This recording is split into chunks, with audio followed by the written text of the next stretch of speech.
Galera, esse é apenas um compilado com os vídeos da caçada ao Professor X. Se você já assistiu cada episódio aqui no canal Por Quadrinhos, eu te convido a fazer uma pipoquinha, um tira-gosto, assistir de novo e deixar seu like. Caso seja novo no canal, seja muito bem-vindo e aproveite essa sensacional história completa. Deixa seu like, se inscreva e bora pro vídeo.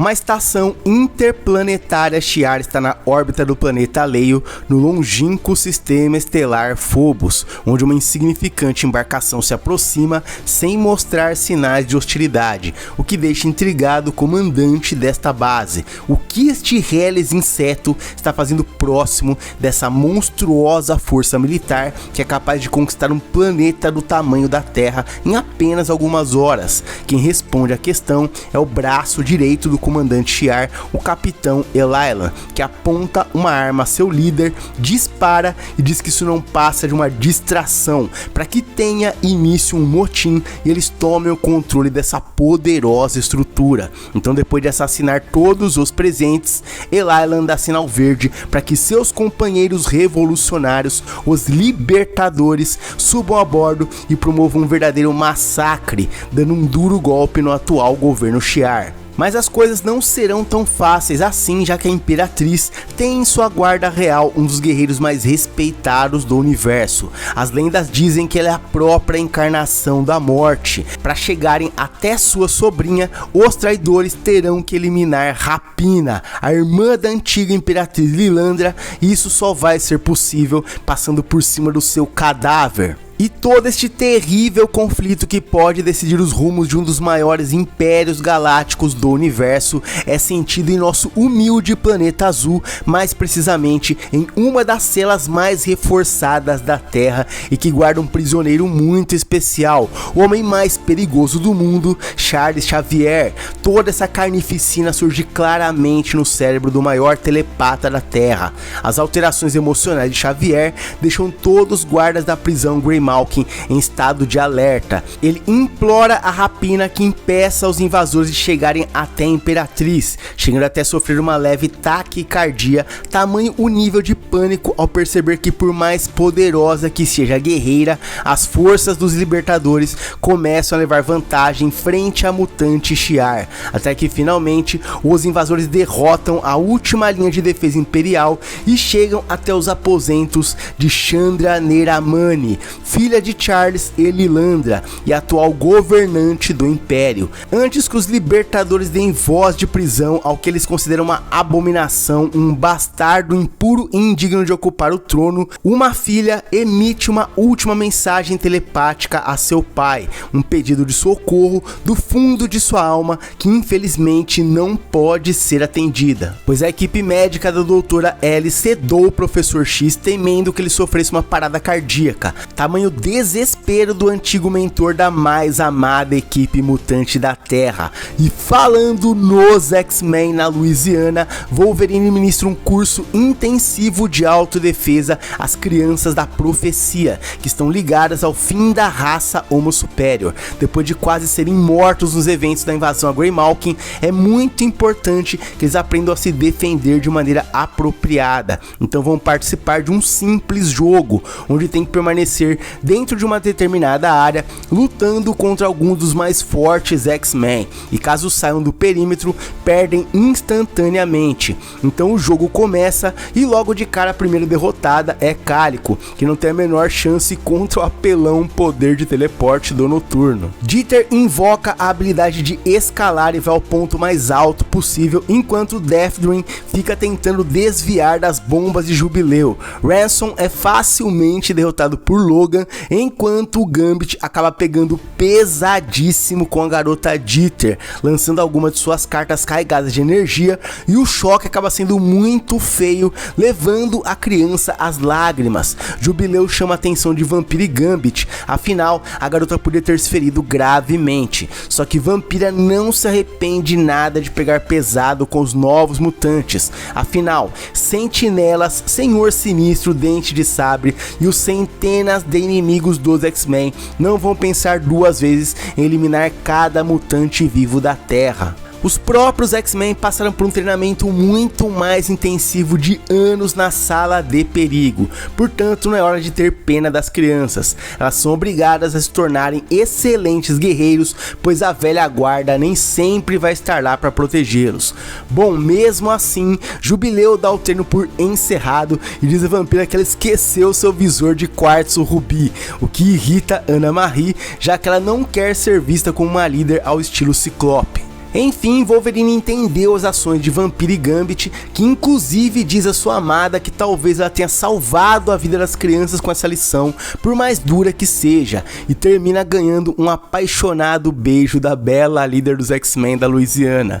E agora algo inacreditável pega a todos de surpresa.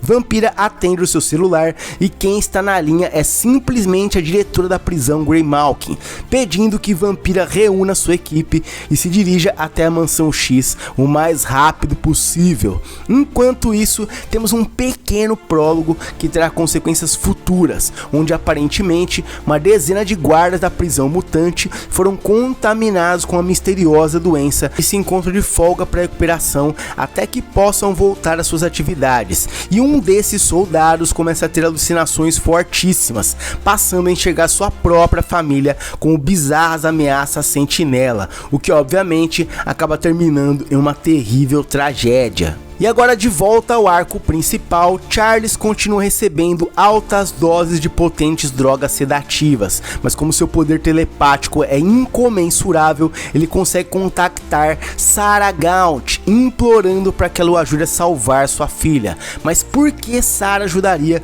o homem que ela mais odeia na Terra? Xavier apela à procuração de sua ex-namorada, pois ele sabe que no fundo ela ainda tem um resquício de humanidade, e ela sabe o tamanho da dor da perda de um filho. Sendo assim, Sarah Gaunt pede que abaixe a cabeça e liberta Charles Xavier de todas suas amarras, e imediatamente ao se ver livre, o Professor X sente uma presença muito familiar e amistosa bem do lado de fora da sua cela, pois temos mais uma vez a reunião do Professor X com seus tão amados X-Men originais, ou pelo menos é assim que ele enxerga a equipe à sua frente, já que aparentemente ele continua sob efeito das drogas que impedem que ele enxergue as coisas com mais clareza. Apesar da equipe estar usando os clássicos e icônicos trajes da primeira formação da equipe, Charles começa a perceber que há algo de bizarro acontecendo aqui. Afinal, como ele recuperou o movimento de suas pernas?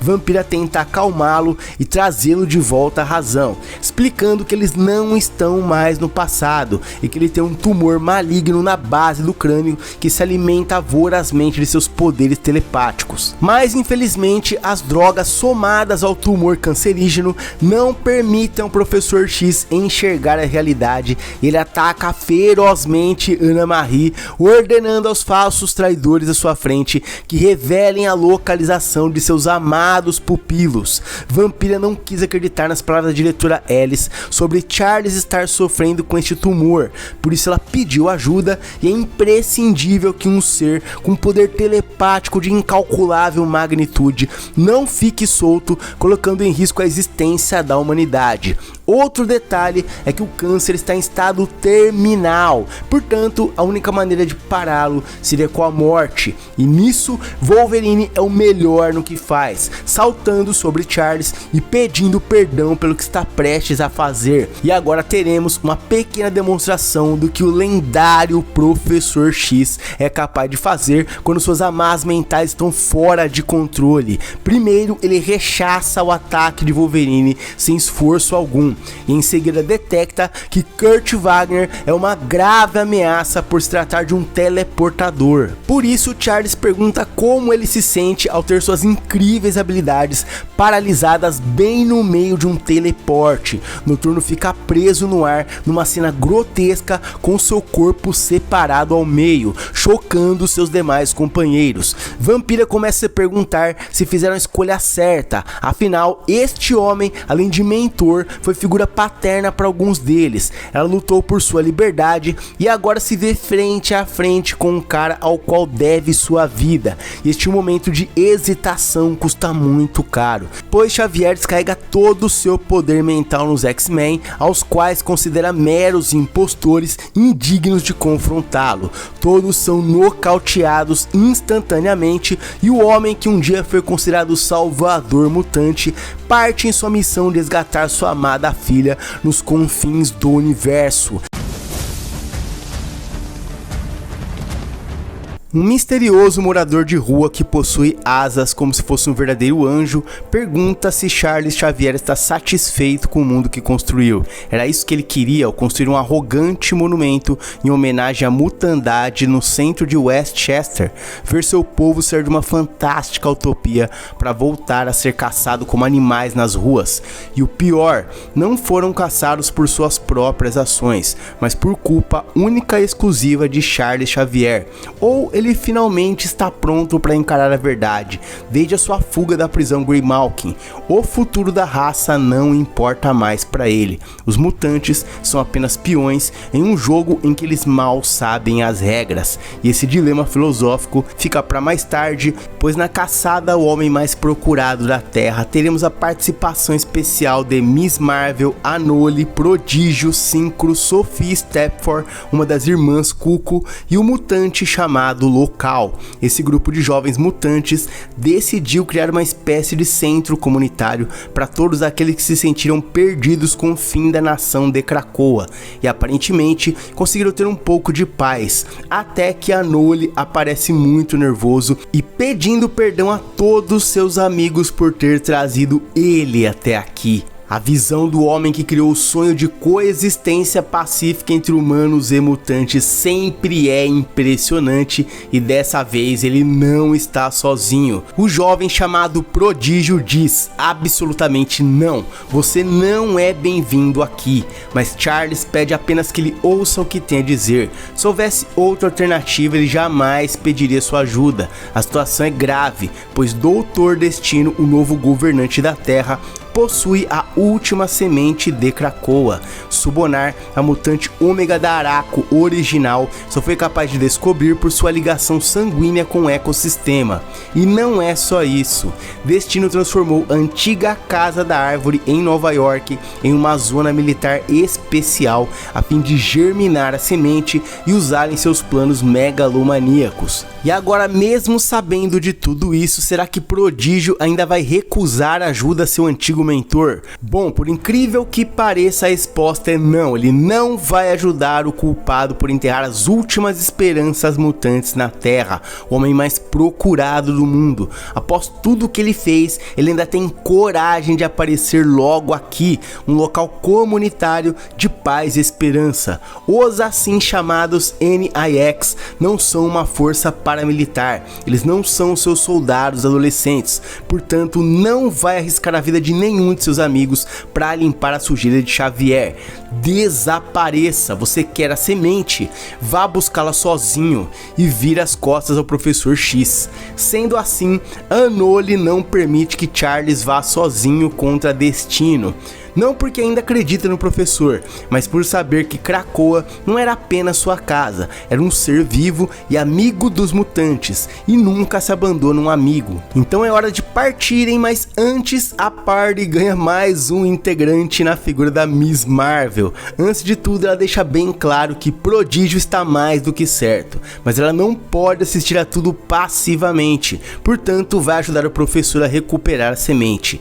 E a melhor maneira de invadir a casa da árvore é pelo subsolo, através das suas raízes. O único empecilho é a enorme quantidade de robôs Destino, que na verdade não dão muito trabalho à força bruta de Anole e Miss Marvel. Enquanto avançam, o professor consegue sentir a presença de alguns indivíduos, mais precisamente uma das mutantes que fazem parte da guarda pessoal de Victor Von Doom. Seu nome é Volta, uma garota com poderes elétricos que está negociando a semente de Krakoa com alguns convidados convidados misteriosos. Só que em determinado momento, a reunião acaba saindo um pouco de controle, pois o negociador, além de estar de olho na semente, começa a se interessar pela própria volta. Ela seria uma bela aquisição e a audiência do ser que está nas sombras adoraria vê-la em ação. É quando essa garotinha verde chamada Fauna, que está ao lado do representante do comprador, reconhece a volta do dia que ela roubou a semente em Krakoa,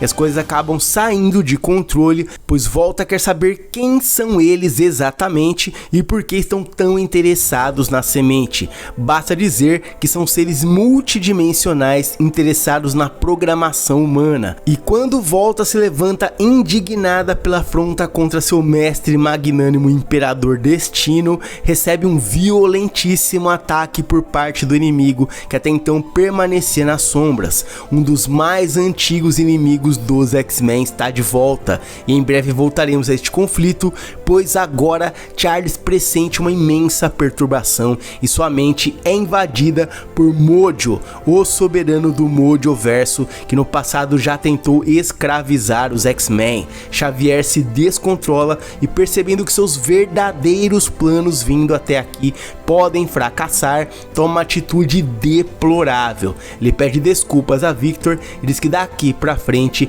ele não vai mais ajudá-los. Anole não consegue acreditar. Xavier foi até ele, pediu ajuda para convencer seus amigos e simplesmente vira as costas a dois jovens mutantes. Enquanto Xavier deixa Kamala e Victor para trás, o homem alado que vimos no começo do episódio diz um pouco mais sobre a personalidade e atitudes de Charles Xavier. Durante toda a sua vida, ele sempre fez esse tipo de coisa, implorar por sacrifícios do qual ele mesmo não quer fazer parte. E além de tudo, ele jamais teve a intenção de salvar Krakoa, e em breve saberemos suas reais intenções, pois agora a dupla de jovens guerreiros fica frente a frente com o vilão que fez o Professor X abandoná-los por puro medo de não conseguir chegar até o que realmente desejava. Mojo está acompanhado da garotinha Fauna, que chora e pede desculpas pelo que está prestes a acontecer. Anole é cruelmente apunhalado pelas costas e cai praticamente sem vida aos pés da pequena garotinha.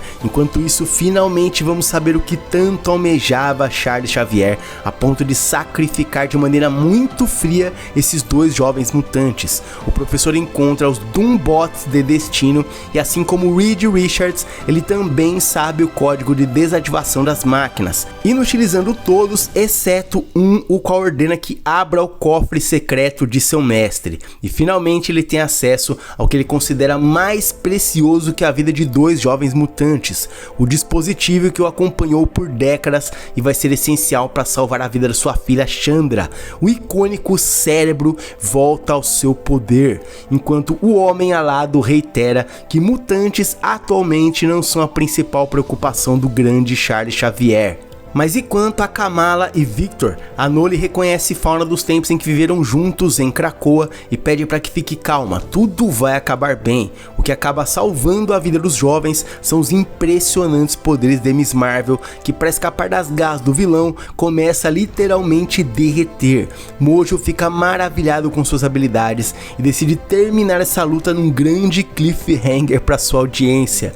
Estes dois serão muito importantes para o seu show no futuro, então são muito mais preciosos vivos. Ele ordena a Fauna que o acompanhe e os dois acabam partindo dali, cometendo um erro imperdoável. Mojo simplesmente esquece a semente de Krakoa para trás, que agora fica de posse dos jovens da NIX. Charles Xavier desaparece nas sombras como se absolutamente nada tivesse acontecido e somos surpreendidos por um plot twist final. Mojo está de olho em Charles, os jovens mutantes e toda a comunidade Homo Superior. E se você pensa que esse cara é estúpido o suficiente para deixar para trás um dos itens mais importantes do universo, achou errado. Mojo pede a sua nova Majordomo, que entrega a verdadeira semente de Krakoa, o tornando uma poderosa peça-chave no jogo que está por vir. E finalizando essa temporada do sensacional show de Mojo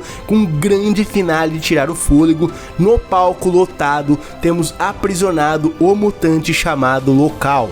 cujo poder o conecta ao tecido da cidade em si, e uma semente que traz tudo que se conecta com a vida. Ao invés de criar uma entediante árvore, Mojo fará algo muito mais extraordinário. Diante de toda a sua audiência, o ser multidimensional encerra a vida do jovem rapaz e dá início ao florescer desse mesmo na figura da cidade Mojo. Thor, o deus do trovão, Sango dos orixás, Shaki de Ahau, Susanoo de Amatsukami, Zeus, o rei do Olimpo.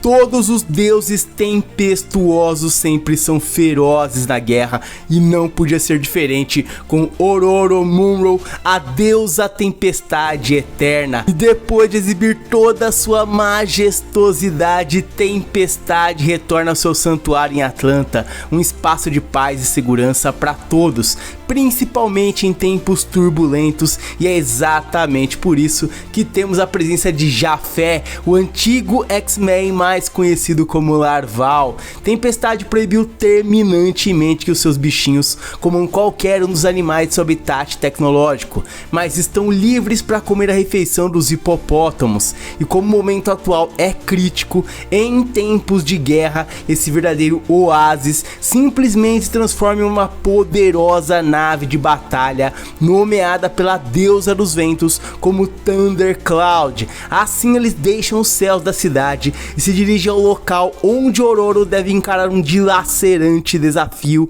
e além de sua imponente cidadela militar, a própria deusa merece trajar uma armadura que condiz com seu status de guerreira lendária. Todas essas ações são resultado da visita do homem que mudou sua vida. Charles Xavier colocou Tempestade numa situação complicadíssima, pois como todos sabemos, ele é um fugitivo. Primeiro de tudo, ela já contactou os Vingadores. Se as condições em Greymalkin são degradantes e desumanas, não há problema. Tony Stark pode levá-la até sua nova instalação chamada O Cubo, que tem algumas vantagens. Os guardas são poderosos o suficiente para lidar com detentos nível Vingador de ameaça, portanto não é necessário utilizar colares inibidores. O Homem de Ferro até brinca sobre os dias em que oferecem tacos nas refeições.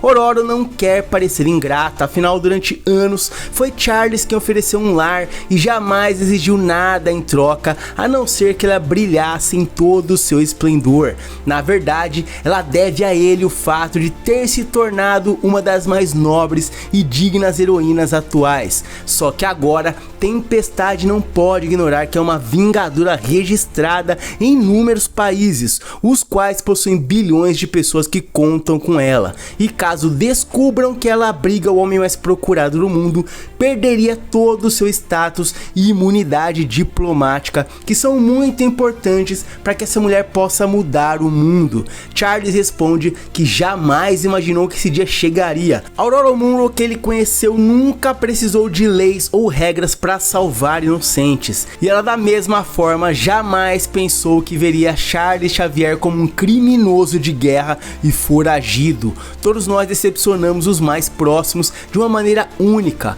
O importante é que nossa essência permaneça inabalável.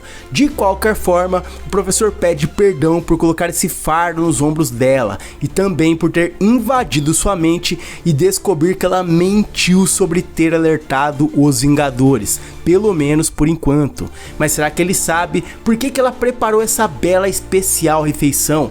De acordo com os dados estatísticos, 95% dos fugitivos mutantes não retornam com vida. Então é muito provável que esse seja o fim do Professor X e não há mais ressurreição. E é justamente por isso que ela quer saber quais são suas verdadeiras intenções. Charles pergunta se acreditaria que ele quer trazer um pouco da mágica de volta, a mágica que eles perderam quando seus sonhos se depararam com a realidade. E é por isso que ele pretende ressuscitar os mortos mais uma vez. E esse suspense para no ar, pois a Thundercloud chega aos céus de São Francisco. Professor X, armado com o cérebro, Larval e seus dóceis pets, e claro, Tempestade, nessa estonteante armadura de batalha, se preparam para uma verdadeira guerra pela vida do fugitivo, e seus inimigos serão ninguém mais, ninguém menos que os lendários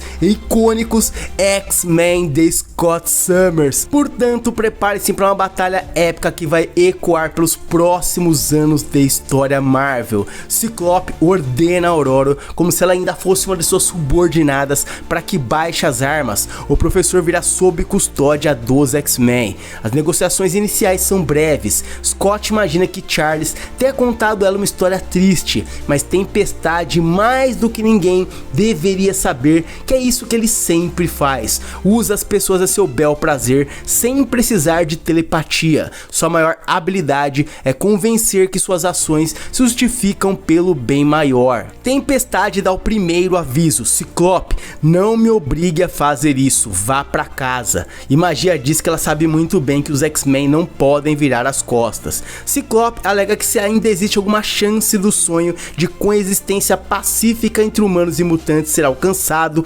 eles precisam ser tão responsáveis como os humanos exigem dos mutantes, e Charles Xavier não é exceção. Tempestade responde que chegará um dia em que o próprio Scott vai desejar ser uma exceção, e quando esse dia chegar, Ciclope vai agradecer aos céus por Ororo ser quem ela é. Neste dia, Tempestade vai colocar sua vida pela vida de Ciclope contra tudo e contra todos. Então, definitivamente, hoje este homem está sob sua proteção. A resposta final de Scott é: nós não vamos recuar. E Tempestade declara guerra. Dê o seu melhor, irmão.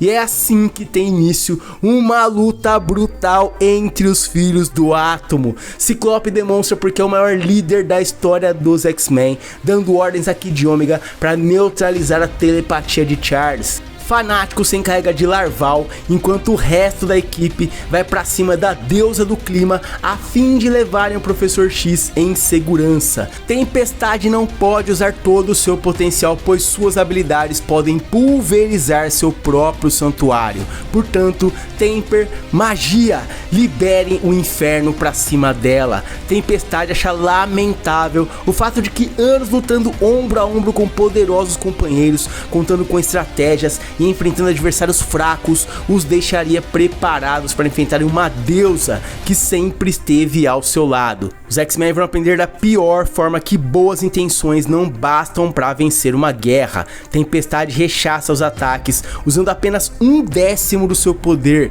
Fanático consegue imobilizar Larval, mas é agora que teremos o clímax desse confronto. Tempestade versus Ciclope, os dois frente a frente, descarregando toda a sua fúria gradativamente, colocando em risco a vida de dois irmãos X-Men. Energia climática pura e densa em conflito com as intransponíveis rajadas óticas de Scott Summers, que dessa vez simplesmente não se contém a ponto do seu visor de quartzo rubi ser vaporizado. E quando parecia que essa luta estava decidida a favor do líder dos X-Men, Tempestade pensa consigo mesma: agora chega.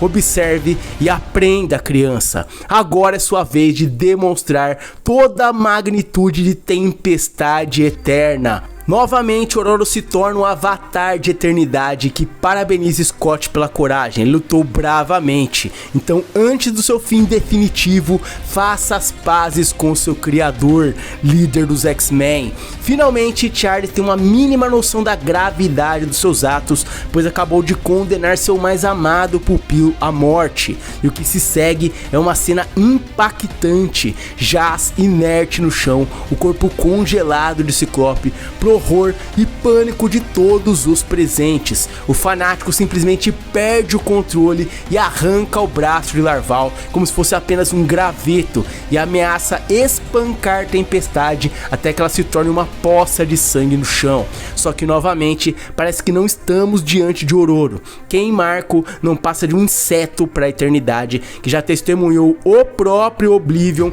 literalmente arrancar corações de seres capazes de colapsar estrelas. Comparados a seu irmão, todos aqui são insignificantes. E se até agora você está embasbacado com o poder de Eternal Storm, Contemple essa cena onde a entidade entrega a essência do demônio Egan que ela mantinha dentro de si para que Larval consuma e possa sofrer uma metamorfose simplesmente mágica. Tempestade ordena que ele se torne seu Ômega Larval. E calma, meus amigos, ainda não acabou. Temos mais emoções impactantes nessa luta fenomenal.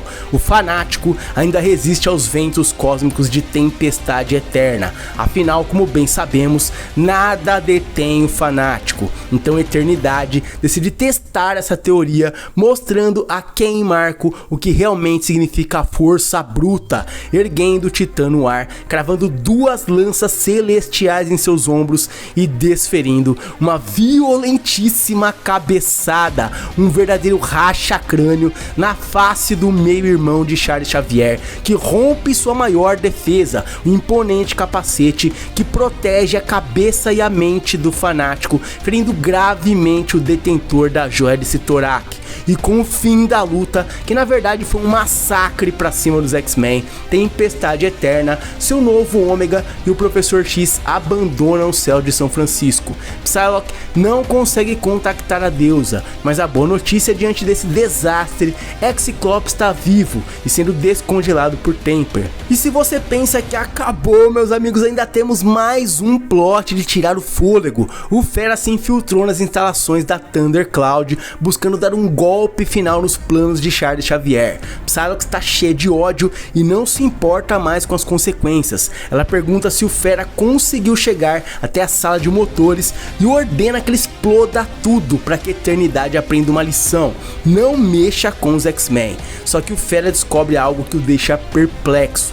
Aparentemente, o Santuário de Ororo possui um segredo guardado a 7 chaves. A fonte de energia dessa citadela flutuante, um bioma quase impossível de existir, é sustentado pela entidade alienígena celestial que vimos no primeiro capítulo desta saga espetacular. Hank McCoy fica simplesmente estático e sem palavras. Ou será que o motivo para ele não conseguir mais se comunicar com Psylocke seja o homem nas sombras às suas costas com um X em sua face?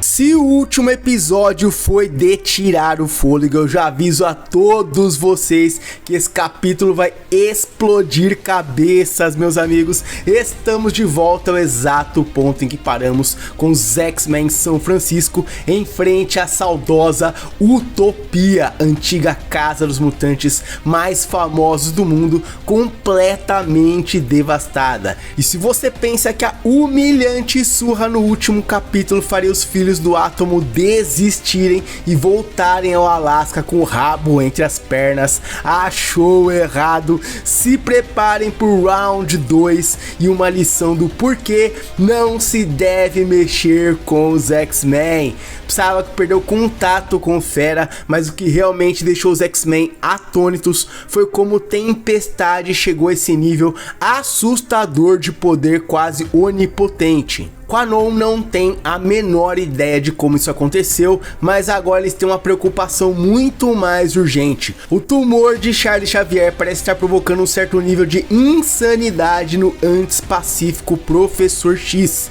e além disso está ocorrendo uma hemorragia psíquica que está afetando toda a população de São Francisco, os levando à loucura e consequentemente à morte. E por falar em Charles Xavier, é ele quem impede seu antigo pupilo de derrubar a Thundercloud dos céus, e percebe que a mente do Fera possui um nó mental instalado por Kid Ômega, que claro protegeu a mente de todos seus companheiros antes de enfrentar o maior telepata do mundo. Charles fica satisfeito com o amadurecimento desse garoto, então teremos um dos mais insanos combates mentais entre telepatas Ômega da história do universo Marvel, e já veremos teremos essa extasiante luta mental, pois eu sei que vocês estão mais do que ansiosos para testemunhar o destino de Tempestade Eterna depois do conflito de proporções cataclísmicas no último capítulo.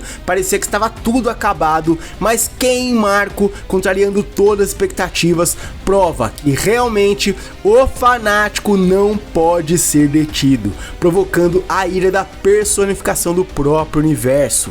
O monstruoso X-Men insiste em permanecer de pé. Se ela pensa que essa foi a maior surra que ele já levou na vida, está muito enganada. Seu próprio pai uma vez o espancou a ponto de ele quase perder a visão. Portanto, garota, venha, eu aguento. Deu até para ver uma certa hesitação nos olhos da entidade cósmica depois desse ousado desafio. E essa história ainda guarda muito mais emoções, pois vamos matar a saudade de um dos personagens mais amados da lore dos X-Men. Aí está ele, Magneto, que não vive os seus melhores dias e observa o conflito de longe, pois se interferir pode acabar destruindo o mundo graças aos efeitos da doença degenerativa decorrente da ressurreição. Os outros mutantes são inexperientes e o Zorn tem um buraco negro no lugar do cérebro. Se Charles induzi-la a retirar o capacete, seria uma catástrofe, e ninguém poderia imaginar que magia, com seu jeito irreverente, surge, rouba o capacete de Magneto e desaparece como se nada tivesse acontecido. Como todos nós sabemos, uma das melhores defesas contra a telepatia de Charles é o elmo de Max Eisenhart. Assim, a poderosa rainha do limbo consegue tirar Hank McCoy do transe, e ao despertar se depara com a impressionante batalha mental entre Quentin e Charles. E agora sim poderemos vislumbrar mais precisamente como funciona uma guerra telepática com nível de magnitude ômega, que na verdade é bem mais sutil do que aparenta, pois estamos de volta ao Instituto Xavier para Estudos Avançados, onde o Professor X pede aos seus alunos que prestem muita atenção. Um mutante ômega é classificado como o indivíduo que possui um poder absolutamente sem limites. Sendo assim, quando nos deparamos com dois seres dessa magnitude frente a frente, na maioria das vezes vamos nos encontrar num impasse. O Professor X pergunta ao aluno que senta nos fundos da sala: "Você concorda com isso, Sr. Quire?" O garoto se vê de volta a uma época em que ele gostaria de ter deletado da sua mente há muito tempo atrás. O professor então prossegue com a aula, e a resposta para quando dois telepatas nível ômega se equiparam em nível de poder devem ser levadas em consideração outras variáveis que vão decidir definitivamente o vencedor, como por exemplo a experiência. E com décadas de caminhada, é claro que Charles Xavier leva ampla vantagem sobre o garoto, que se vê mergulhado em um mar de professores X. Mas agora vamos ao outro embate de forças desumanas entre Tempestade Eterna e Fanático, que depois de sofrer mais uma leva de ataques devastadores ainda tem a ousadia de dizer: "É só isso que você tem? Esse cara tá tirando a eternidade do sério." Então agora ela promete dar um ponto final nisso, criando ventos fortes o suficiente para arrancar a carne de seus ossos. É quando Tempestade Eterna fica surpresa, pois simplesmente nada acontece, e a responsável é Temper, que diz que ventos nada mais são do que deslocamentos de ar causados pela temperatura. E se Tempestade controla o clima, Temper controla o criador do clima. A resposta de eternidade é que ela controla muito mais do que apenas o clima, invocando uma série de espadas celestiais, e providencialmente os X-Men também possuem uma mulher que ama espadas. Magia manifesta lâminas demoníacas à altura da ameaça de eternidade. E antes do reinício da brutal batalha, temos um momento cômico, pois Fanático está triste, seu capacete está furado. Então Eliana, que tem sido uma grande parceira dele nessa fase X-Men Renascidos das Cinzas, diz: Cara, larga de ser idiota, sua armadura faz parte da sua alma, apenas invoque outra. É mesmo, né? Então Fanático está de volta em plena forma e imponente armadura pro segundo round entre os pesos pesados dos X-Men e Tempestade Eterna. E é claro que o desfecho dessa batalha só veremos depois que testemunharmos o desespero de Quentin Quire, que volta a ser um garoto solitário, depressivo, invisível dos tempos de colégio, que inclusive pensava seriamente em fazer consigo mesmo algo hediondo, que eu não posso dizer a palavra correta aqui, ou o YouTube pode me prejudicar, mas vocês sabem do que estou falando. Charles faz o garoto reviver da maneira mais cruel do mundo, sem qualquer empatia, essa fase trágica de sua vida, a qual ninguém merece reviver. Inclusive, diz que seria bom que Quentin se entregasse logo, o professor não pode se responsabilizar caso aconteça algo de mais grave. É surpreendente como nessa fase o Professor X, que conhecemos ao longo de décadas, está muito frio,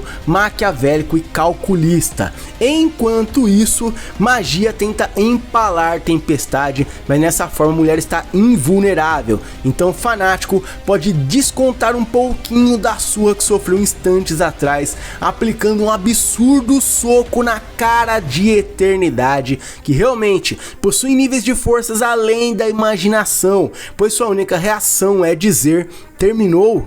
Magia se dá conta que a situação é realmente muito séria, pois explorou as profundezas da alma do ser à sua frente e descobriu que Ororo Munro está literalmente possuída. Então, pro Fanático, a situação está resolvida, já que Tempestade tem um demônio dentro de si. Magia é especialista em demônios, certo? Basta livrar-se dele. Mas não se trata de um demônio, é algo muito pior e maior. Então só resta uma única saída. Psylocke encontra o casulo onde Larval está se tornando um novo Ômega, e em breve veremos qual é seu plano, já que voltaremos ao tormento de Quentin Quire nas mãos de um assustador Xavier como nunca vimos antes, frio, sem piedade, falando calmamente em tom ameaçador. Por favor, se entregue, garoto, isso não é mais uma batalha, é apenas abuso da minha parte. O garoto está nas últimas e diz que sim, Charles está certo. Lá atrás ele realmente estava perdido, mas tinha certeza de uma coisa: mesmo com todas as pessoas do mundo tratando o mal, ele jamais pensou em vingança e principalmente jamais quis se tornar esse Charles Xavier, o atual monstro que está à sua frente. E é claro que o rapaz não está derrotado, é hora de revelar uma de suas estratégias mais inteligentes. Durante um longo tempo, Kid Ômega tem invadido a mente de possíveis adversários e coletado os maiores medos e ameaças desses indivíduos. E quando precisa confrontá-los, liberta esses pesadelos, destruindo a psique de seus inimigos. Então, se Quentin foi obrigado a reviver a pior fase da sua vida, Xavier sofrerá do mesmo mal ao ter que reencontrar sua tão amada irmã Cassandra Nova. Charles, que sentia senhor da situação, acaba provando do mesmo remédio. E se essa batalha está chegando ao seu fim, é hora de concluirmos o impasse entre X-Men e Tempestade Eterna. Psylocke ordena que o inimigo cesse as hostilidades agora, ou vai por um fim na vida de Larval. Eternidade responde ironicamente, como desejar, mas Psylocke não está se dirigindo à entidade. Ela quer que Ororo Munro volte da onde quer que esteja e retome o controle do seu corpo. As coisas já foram longe demais, e por causa de suas ações, milhares de pessoas estão sofrendo e muitas estão à beira da morte. Então é imprescindível que Ororo volte e assuma a responsabilidade, ou ela matará Larval. Essa é a lição que Quanon quer passar. Quando poderosos do seu nível agem errado, pessoas morrem. Você tem sido literalmente endeusada. É claro que é difícil imaginar que esteja errada, então permita que a vergonha lhe dê poder e retome o controle. E com a íris azul de Ororo Munro voltando a dar cor a seus olhos, temos a certeza que a boa e velha tempestade está de volta. E se este conflito está perto do fim, do outro lado da embarcação, Charles Xavier se vê perdido em seu próprio tormento, perdendo o controle telepático sobre Kid Ômega e dando a brecha para que o Fera coloque o capacete de Magnus no Professor X, e ao mesmo tempo injetando um poderoso sedativo para colocar um ponto final na rebeldia do antigo mentor dos X-Men. Mas por que ele demorou tanto para fazer isso? Apenas o próprio Professor X teria que tirar o cérebro desse mesmo, então o Fera nada podia fazer a não ser esperar o fim da batalha mental, e com Charles dominado, não resta outra alternativa a Ororo senão aceitar que venceu uma batalha primorosamente, mas perdeu a guerra, pedindo que Quanon se afaste de Larval e perguntando se ela realmente teria coragem de assassinar um homem indefeso. Psylocke diz que talvez Ororo esqueceu quem ela é, respondendo de forma sombria que já matou mais inocentes que muitas doenças por aí.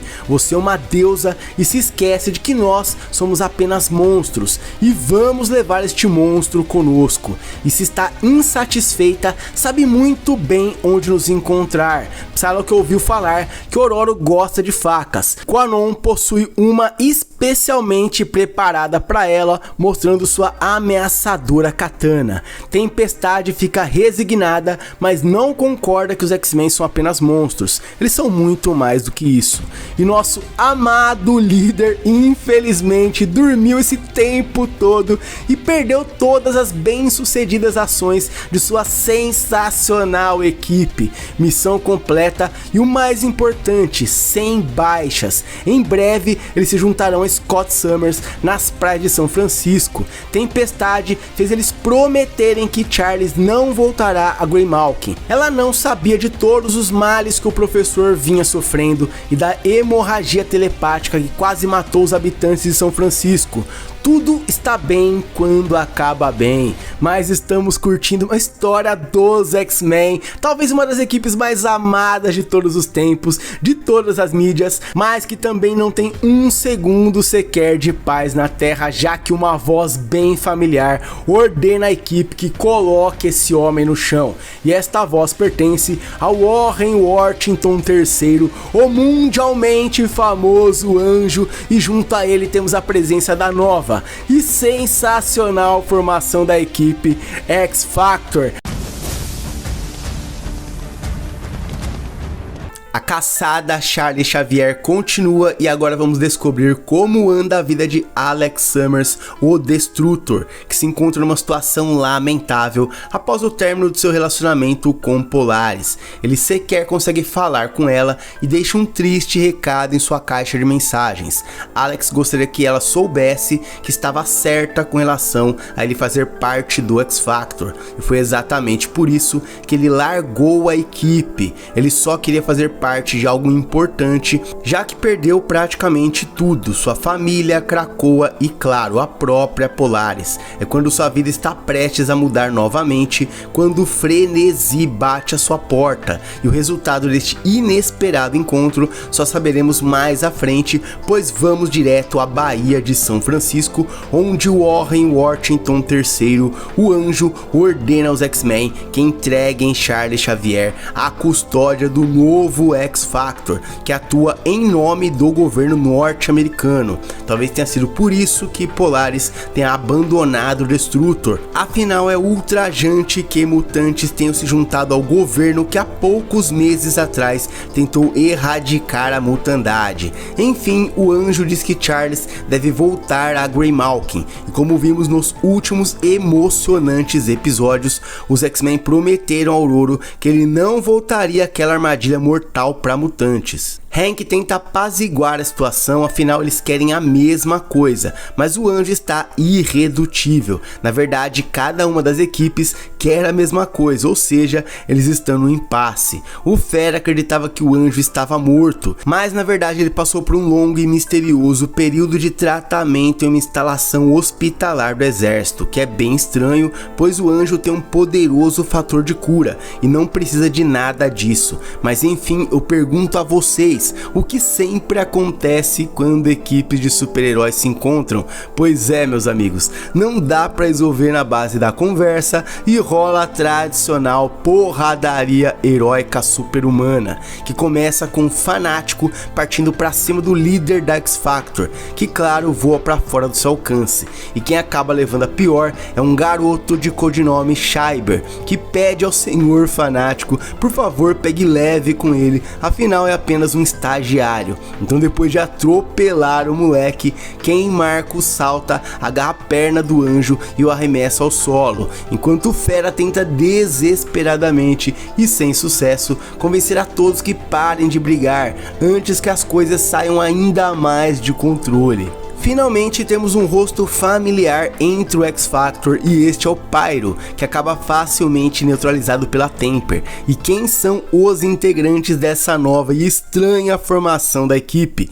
Hank pergunta à senhorinha que tá lá no canto, afastada de toda essa confusão, qual é o seu poder. Ela se chama Vovó Smite e ela é imortal, ou seja, se ninguém mexer com ela, a vovozinha é inútil. E o garoto que foi atropelado é capaz de emitir um pulso eletromagnético que desabilita equipamentos eletrônicos. Então o fera fica bem feliz que o rapaz não ativou seus poderes, senão Hank ia perder toda a galeria de fotos no seu celular. Bom, eu acho que a essa altura vocês já perceberam que essa nova equipe X-Factor é meio, por assim dizer, fraca demais e só conta com praticamente dois caras realmente perigosos.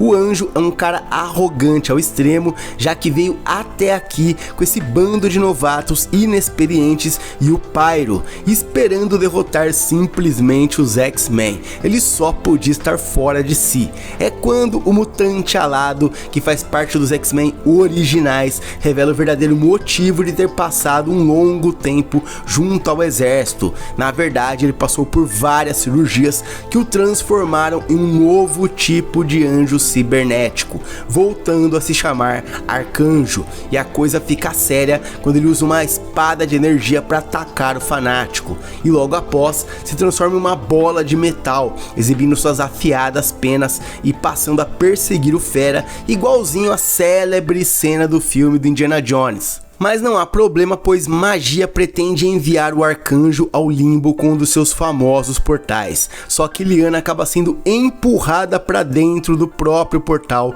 por mais um dos novatos que passou completamente despercebido por todos até agora. Se vocês não conhecem esse cara, vou fazer um breve briefing de quem ele é. Seu nome é Longe dos Olhos e seu poder é literalmente isso. Ninguém sabe onde ele está e nem o que está fazendo, mesmo que permaneça ali perto de todo mundo, a ponto dos próprios integrantes do X-Factor esquecerem o seu nome. Quando as pessoas ficam alguns minutos sem vê-lo, todos esquecem até da sua existência, uma habilidade bem curiosa. Mas enfim, essa breve e cômica luta chega ao fim, pois as duas equipes finalmente se dão conta que a tão cobiçada recompensa pela qual eles iam se desentendendo desapareceu. Então, já muito longe dali, temos a presença de Destrutor e Frenesi nos conectando ao início do episódio. Os dois estão fugindo dali com o Professor X a tiracolo. Mas o que o Destrutor realmente quer saber é como Joanna sabia onde estava Charles e para onde eles estão indo. E a resposta é que ela não tem a menor ideia. Ela só sabia que precisava da ajuda de alguém e escolheu Alex na tarefa de salvar o professor, que é o verdadeiro responsável por contactá-la mentalmente e ajudar a escapar da custódia dos X-Men e do governo. E por ele ser muito importante para a garota, ela foi incapaz de dizer não, arrastando o Destrutor para toda essa confusão. Charles finalmente começa a recobrar um pouco da consciência e agora fica a questão: por que ele os guiou até aqui? E a dupla nem consegue obter uma resposta, pois Frenesi é subitamente nocauteada pelos clássicos raios óticos de Scott Summers, o imponente líder dos X-Men, que já vestiu um visor sobressalente e tranquiliza seu irmão. Joanna vai ficar bem. Já com seu irmão a conversa é bem diferente. Seus poderes historicamente se anulam, por isso ele ainda não foi nocauteado, e pede a Alex que se afaste. Seu assunto assunto particular é com Charles. Os dois praticamente nunca se deram muito bem e agora não é diferente. Destrutor propõe que entrem num acordo, mas Ciclope não tem tempo para isso e dispara no chão para tirar a visão do Alex, partindo para cima dele com as mãos nuas. Destrutor não consegue compreender porque um dos pupilos mais amados de Charles Xavier tem tanto ódio de um cara que foi literalmente um pai para ele. Alex não sabe tudo o que aconteceu durante a invasão X-Men e como Xavier o obrigou a testemunhar o assassinato dos humanos da fragata Agnew. Isso meio que traumatizou o Ciclope e o fez perder a fé em Charles. Mas o que isso importa pro Destrutor, já que ele também abandonou os X-Men? Por que ele não ficou de fora de tudo isso? Se Scott quer mesmo saber a resposta,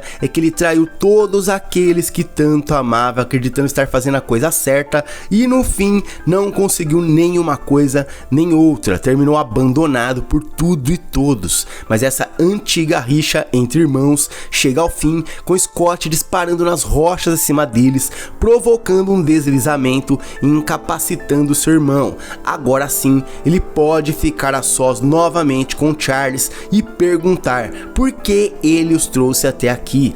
Quando Xavier disse a Aurora que queria trazer um pouco da magia do renascimento de volta, ele não estava brincando. Os dois estão diante do último ovo de ressurreição mutante. Charles diz que sabe que Scott abandonou as esperanças, mas a esperança nunca o abandonou. Galera, eu gostaria de saber de vocês, então digam aí nos comentários quem está dentro deste ovo. E mesmo depois de ver essa coisa extraordinária, Ciclope continua irredutível. O Professor X virá com ele sob a custódia dos X-Men. E como estamos falando de X-Men, temos uma reviravolta final, com Ciclope sendo atacado covardemente pelas costas por um recém-chegado misterioso que agarra o Professor X, agradece a ajuda de Ciclope e desaparece dali, deixando um derrotado Scott Summers para trás.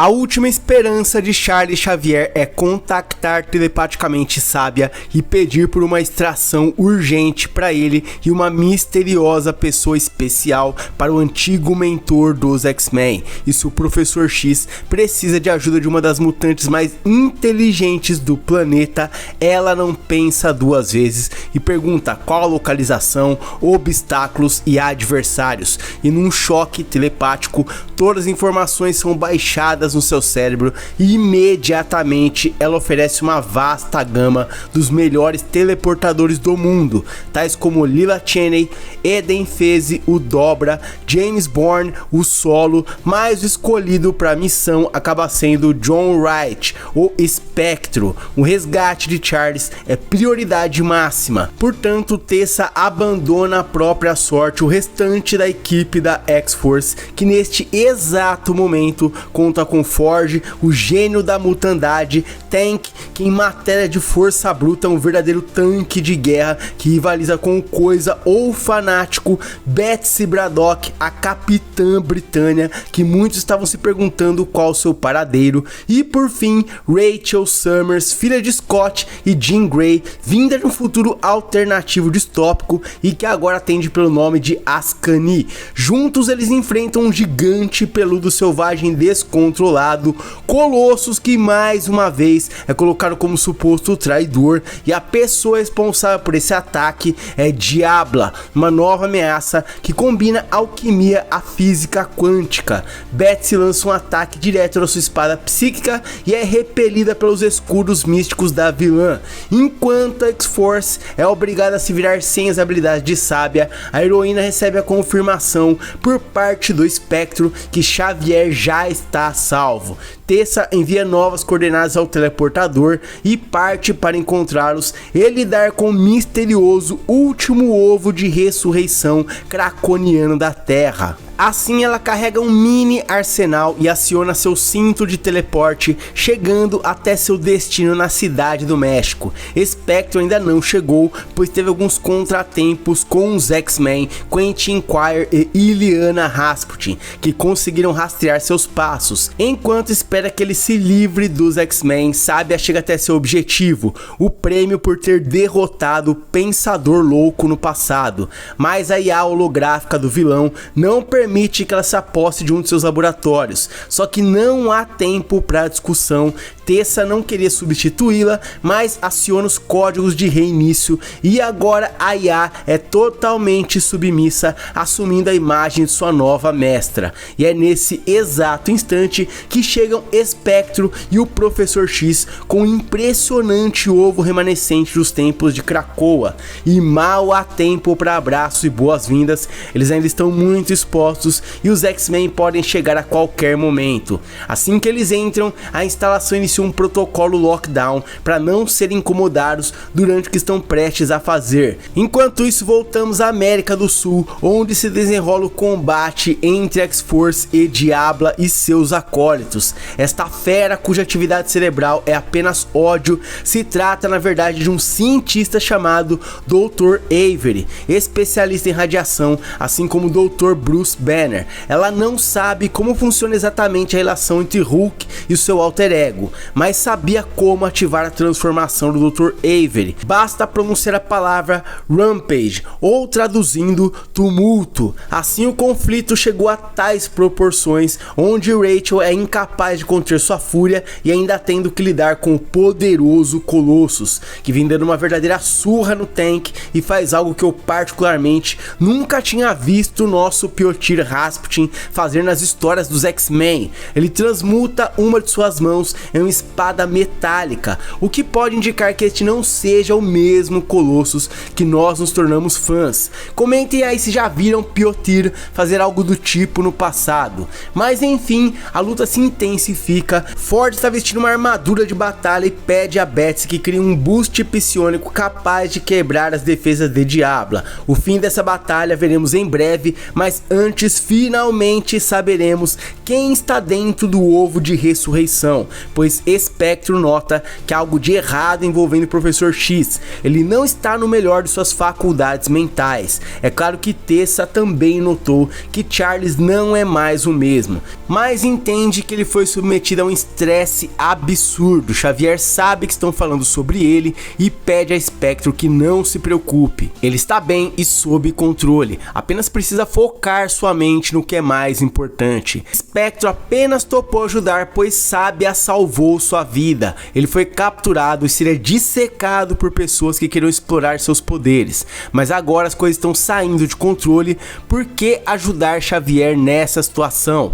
Bom, simplesmente para ela, Xavier é um homem bom, o primeiro e melhor amigo que ela já teve, portanto ela sacrificaria o mundo para mantê-lo a salvo. Agora restam apenas duas questões: como Xavier criou este ovo? O mais provável é que na época em que foi um dos reis de Krakoa, ele possuía acesso ao DNA da pessoa em questão. Qualquer mutante na época o idolatrava e ajudaria a produzi-lo. Maturou o corpo, evitou a eclosão até este momento. E a segunda questão é por quê? Já que ele sempre disse que a ressurreição pertencia apenas aos mutantes. Charles responde que dedicou praticamente toda a sua vida pela mutandade. Então isso, apenas isso, e somente dessa vez, ele fez por ele mesmo, implorando para que ela compreenda. Sábia nunca duvidou de Charles e compreende perfeitamente. O professor pergunta onde está a sua telepatia.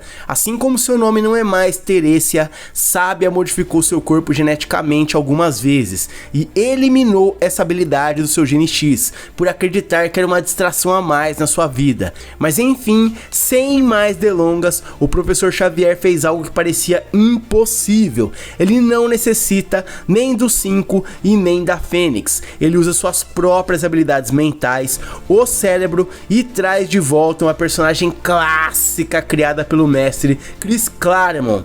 Lilandra Neramani, o grande e verdadeiro amor da vida de Charles Xavier, ex-imperatriz do Império Shi'ar da galáxia de Andrômeda. O último passo é implantar a mente, o ser, no corpo físico de sua esposa. Lilandra então recobra a consciência e está desorientada. Então Charles trata de situá-la sobre tudo o que ocorreu após sua morte. Eles não estão em Shandilar, esta é a Terra, e a situação é urgente. Seus ex-alunos estão caçando o mestre. Charles abandona o cérebro, pois o que mais importa agora é que ele tem de volta o grande amor da sua vida, nunca mais vai abandoná-la e eles precisam salvar sua filha. Portanto, o Sábia pede desculpas por interromper e lembra que os X-Men são os melhores naquilo que fazem e em breve estarão aqui. O tempo urge e é hora deles partirem rumo às estrelas. Essas aeronaves são capazes de atingir velocidade hipersônica e possuem semelhança com a tecnologia Shi'ar. Assim, Lilandra é capaz de operá-las. Charles fica em eterna gratidão a Tessa, que declara que ele resgatou sua alma, salvou seu futuro. O mínimo que ela poderia fazer é retribuir, ajudando a encontrar a paz. Assim eles se despedem e Spectro acha todos eles completamente loucos. E claro, ainda não acabou. O objetivo principal de Diabla é o Forge. Os outros mutantes são meros obstáculos. Ela acredita que este mundo está quebrado. Rachel perde a consciência a tamanha fúria incontrolável na mente do monstro Dr. Avery. Colossus vence a batalha particular contra o Tank. Os outros mutantes padecem sobre os poderes metafísicos de Diabla, que decreta: eles não são o problema do mundo atual. Na verdade, eles são a solução. Se preparem para mais uma história épica do grupo de mutantes mais amado de todos os tempos. Os X-Men, liderados por Ciclope e Vampira, se reúnem mais uma vez para tentar resolver de uma vez por todas a questão Charles Xavier. Ciclope diz que o sonho deste ícone da mutandade está morto, mas em seu lugar nasceu algo muito maior e melhor. E como X-Men, é dever deles proteger o novo alvorecer, a expressiva comunidade em Nova York, a X-Force, que tenta mostrar ao mundo como os mutantes realmente são, o X-Factor com seu heroísmo, os excepcionais X-Men que estão mantendo a esperança viva. É obrigação de Ciclope e Vampira impedir que nada do que aconteceu durante a queda de Krakoa se repita. Ciclope, em especial, foi cruelmente torturado, seus olhos foram costurados numa experiência desumana traumática. O seu maior medo é que qualquer mutante do mundo tenha que passar por algo do tipo novamente. E é exatamente por isso que, na opinião dele, Xavier deve ser preso e permanecer encarcerado pelo resto da sua vida. E a resposta de Vampira é simplesmente não. E a razão é muito simples. Durante a queda, a Orquídea quase os exterminou, principalmente pela ausência da Fênix. E agora, Jean Grey está do outro lado da galáxia. Tempestade agora está com os Vingadores, muito longe de qualquer urgência. Então eles precisam de um peso pesado livre ao lado deles. Fora a questão emocional. Scott não se lembra, mas Ororo, Anna Marie e Wolverine eram foras da lei. O sonho de Charles foi a chance de redenção. Isso não vai se repetir com o professor preso num gulag que antes era sua própria casa. Ciclope insiste, mas e se caso a liberdade do professor destrua todos os acordos de trégua com o governo? E pior, provoque uma guerra civil entre facções mutantes. Se tudo isso acontecer, sua resposta ainda vai ser não, Vampira. E a resposta de Anna Marie é outra pergunta. Se um de nós ficar na mesma situação do professor, você nos deixaria apodrecer na prisão? Scott fica sem palavras e a reunião chega ao fim. Mesmo sem acordo, Vampira deixa claro: todos nós ainda somos X-Men e caso precisem, basta chamar. E nos céus de São Francisco, Tempestade sente muitas dúvidas sobre os últimos acontecimentos, tendo que escolher entre seus irmãos e um verdadeiro pai. Por um lado, os mutantes precisam de um símbolo para guiá-los. O problema é que às vezes estes símbolos se corrompem e podem cometer grandes atrocidades. A humanidade passou a temer Xavier depois do grande ato terrorista contra a fragata Agnew. Ele foi de um grande líder pacifista a um mero terrorista, tal qual o antigo Magneto. Mas agora Ororo tem que lidar com a presença de Sábia, que nem pediu sua autorização direito e pretende usar uma de suas 5 fontes de energia que mantém seu santuário flutuante em pleno funcionamento. Apenas um deles poderia prover energia a uma cidade como Nova York por uma centena de anos. Enfim, Tempestade diz: faça o que tem que fazer, mas lembre-se, você luta pela liberdade de Charles e não contra seus irmãos, que momentaneamente têm pontos de vista diferentes nessa questão. Tessa fica surpresa que Tempestade não pretende se envolver novamente na batalha. Existe algo grandioso dentro dela e a Fênix Negra a ensinou o grande dano que um grande poder pode causar em situações assim. Portanto, lute com a sabedoria de Sábia e a fúria da deusa das tempestades. E agora voltamos à caçada. Ciclope destaca o que tem de melhor na captura de Xavier. Quentin teve um pequeno lapso mental que levou Scott e Illyana até os confins remotos da Islândia, mas deixou bem claro que foi apenas um lapso e as chances de que Charles esteja por ali é humanamente próxima de zero. Mas Ciclope não quer deixar o menor detalhe para trás e foi pessoalmente até lá. Já que Kid Omega e o X-Factor foram até a cidade do México, onde a assinatura telepática do professor deixou um rastro muito forte. Bom, quando se trata de liderança de Scott Summers, seus instintos são inigualáveis e ele encontrou Charles Xavier. Então pede que Kid Omega despiste o X-Factor e junte-se ao restante dos X-Men, enquanto pergunta a Illyana se ela possui no seu arsenal uma espada ainda maior do que ela normalmente carrega, pois vai precisar. Uma pequena aeronave Shi'ar está bem acima deles, tentando abandonar a Terra, uma enorme velocidade que seria difícil alcançar se caso Ciclope e Illyana não tivessem à disposição a manobra CR-20, onde Illyana sobe em sua espada estilo Berserk e é impulsionada pelas rajadas óticas de Ciclope, se tornando uma verdadeira surfista vermelha. A ex-imperatriz Lilandra Neramani prossegue com uma delicada cirurgia cerebral na esperança de salvar a vida do seu consorte real, enquanto magia vai criando vários portais até alcançar a nave Shi'ar e simplesmente parti-la ao meio com a talvez maior espada do seu vasto arsenal. Mas os X-Men estão lidando com a Imperatriz, conhecida como uma das maiores mentes estrategistas do universo, e caem numa armadilha. Esta nave não estava tripulada e carregava uma boa quantidade de explosivos, cujos destroços atingem a cabeça de Illyana, o que poderia até custar sua vida numa queda fatal, caso a garota não invocasse um dos seres mais respeitados e impressionantes do limbo, o demônio Kaiju Noshen Ash. É hora de Sábia dar as caras e provocar a ira de Magia Ciclope, que percebeu que a provocação tem outro objetivo, que é afastá-los do verdadeiro alvo dos X-Men. E como a dupla não caiu nas provocações, Tessa revela o resultado de suas experiências com a fonte de energia da cidadela de Ororo. O teleporte de magia, apesar de poderoso, possui alguns pequenos pontos fracos, já que seu aliado possui o mesmo magnífico dom com algumas excelentes vantagens, tais como não possui o cheiro de enxofre que anuncia sua chegada, não emite luz ou flash e não emite a explosão sônica característica de portais dimensionais. Portanto, Illyana, conheça o pastor John Wright, mais conhecido como Espectro, pilotando o Celestial de Ororomunro. E agora teremos um verdadeiro duelo de titãs ao melhor estilo Pacific Rim.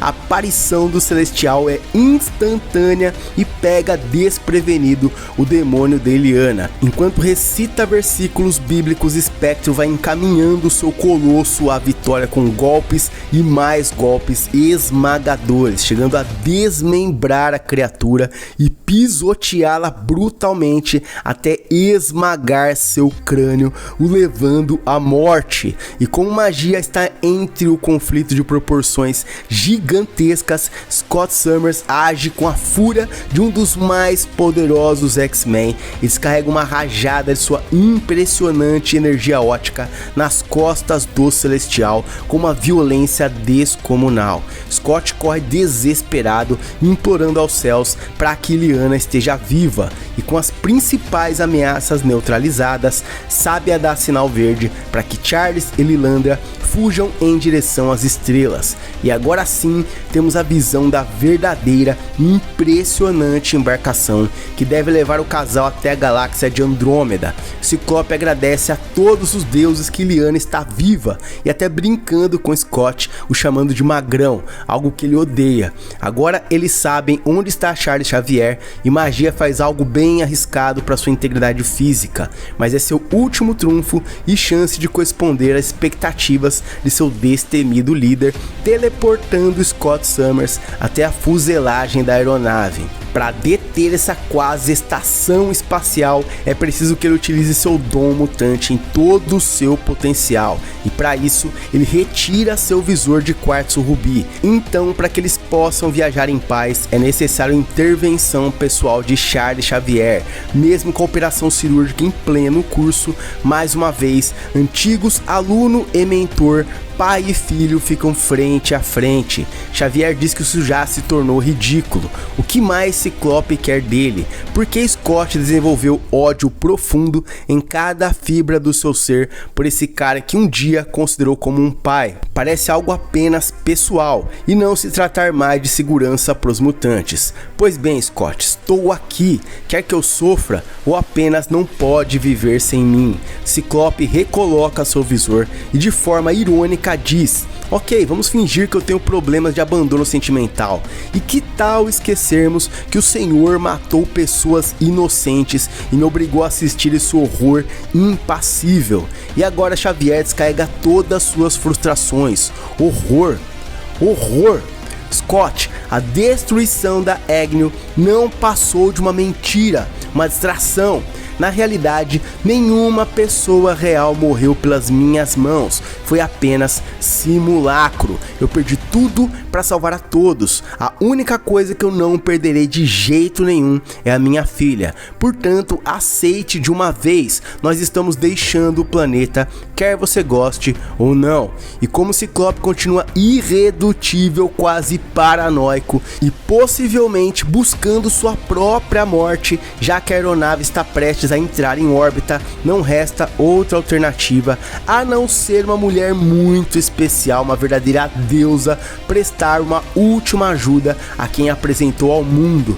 É por isso que Ororomunro não abandonou o campo de batalha e mostra a verdadeira extensão de seus incríveis poderes climáticos. Tempestade está em Atlanta, a milhares de quilômetros da Islândia, e atende o pedido do Professor X para que salve a vida de Scott, criando um arco e flecha através da manipulação de um relâmpago. Ela pede desculpas ao seu irmão, mas esta caçada termina agora. A flecha atravessa continentes enquanto Xavier desnuda a realidade para todos os mutantes do mundo que ainda não sabiam a verdade sobre suas ações e o fim da era de Krakoa. Primeiro, Moira MacTaggert está viva, sã e salva, vivendo onde ela escolheu. Os mutantes de Genosha estão vivos, vivendo onde escolheram.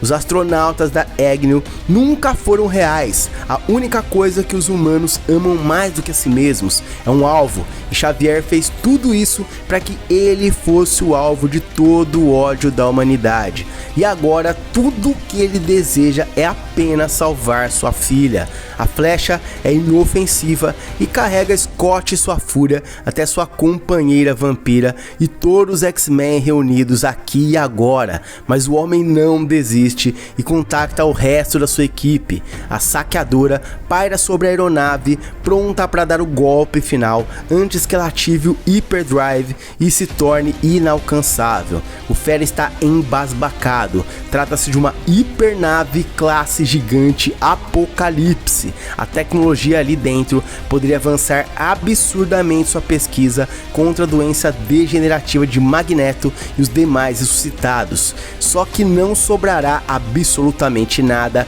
depois do que Kid Ômega pretende fazer. Mas o Fera acha que não vai funcionar, nem com a ajuda das partículas PIN, lançar o Fanático não seria suficiente para obliterar a tecnologia Shi'ar. Só que Quentin tem uma surpresa em sua manga, ele não vai lançar Ken Marco com uma bala de canhão, é alguém inesperado e que vai dar conta do recado definitivamente. Então a saqueadora simplesmente dispara a mutante Temper, que com a grande quantidade de umidade no ar é capaz de criar um hipermassivo iceberg. Vampira pergunta a Scott onde estava todo esse poder de fogo quando estavam em Greymalkin. A equipe de Vampira entrou em seu caminho, só que mais uma vez o impossível acontece. Temper chega ao solo sem causar dano algum à aeronave, que simplesmente desapareceu no ar por espanto de todos os presentes. Alguém teleportou a estrutura inteira para bem longe dali. Ninguém é tão overpower exceto Espectro. Para imensa frustração de Scott Summers, ele se dá conta de que falhou. Quando Vampira tenta consolá-lo, ele se ajoelha e diz que ninguém entende o que aconteceu. O troféu dos humanos se foi. Agora eles virão mais raivosos e odiosos do que nunca e não vão parar até que todos os sonhos mutantes sejam esmagados. Vampira, nós perdemos, nós sempre perdemos. A inspiração de Scott fica difícil, lágrimas escorrem e o homem que sempre foi a rocha sólida e apoio de todos os mutantes simplesmente desmorona. Os lendários raios óticos ecoam descontrolados. Ciclope está tendo um ataque de pânico, colocando em risco todos à sua volta. As energias são tão intensas que o visor é desintegrado novamente. Só existe uma pessoa capaz de detê-lo e todos gritam por Logan.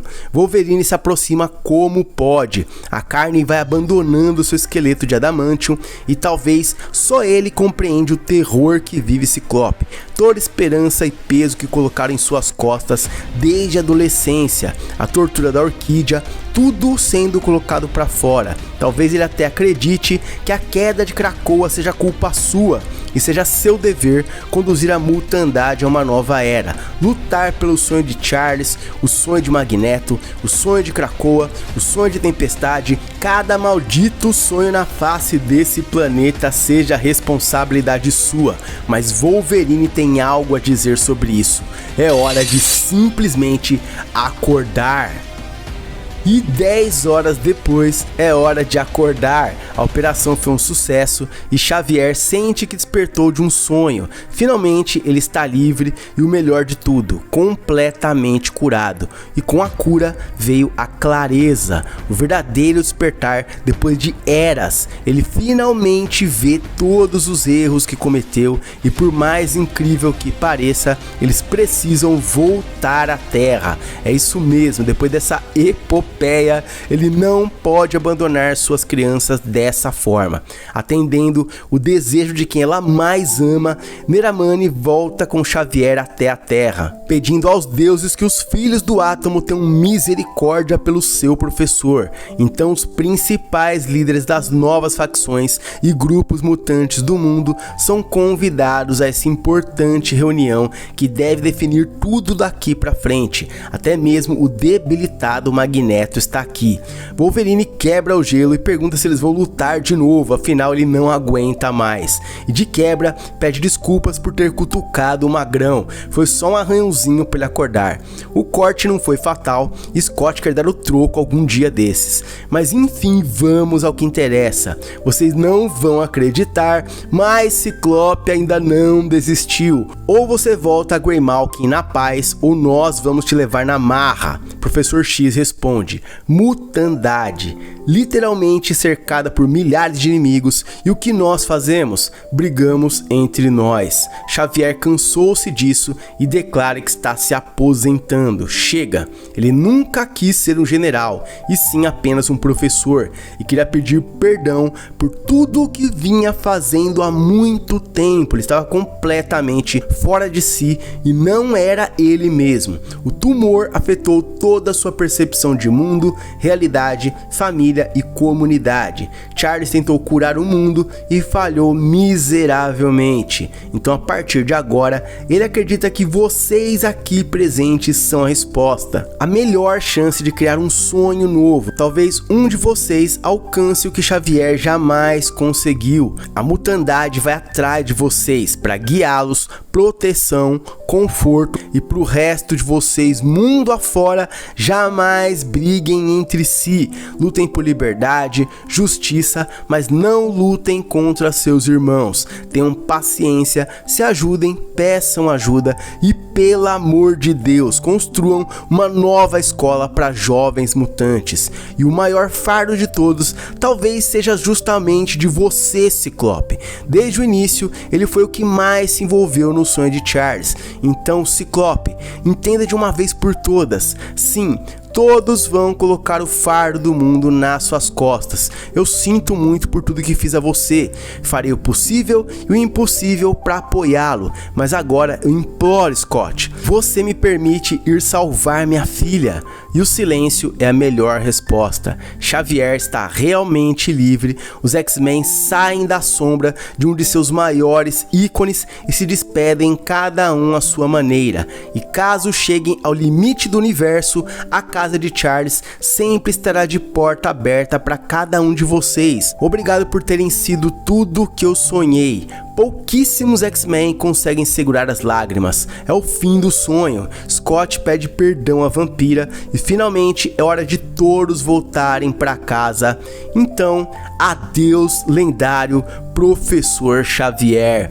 Muito obrigado a todos vocês. Antes que eu me despeça, aquele recadinho muito importante: se você gosta do Puro Quadrinhos, considere se tornar membro do canal e prestem muita atenção. Estou preparando um material fora de série para quem deseja produzir um canal no YouTube com apenas um celular, meus amigos.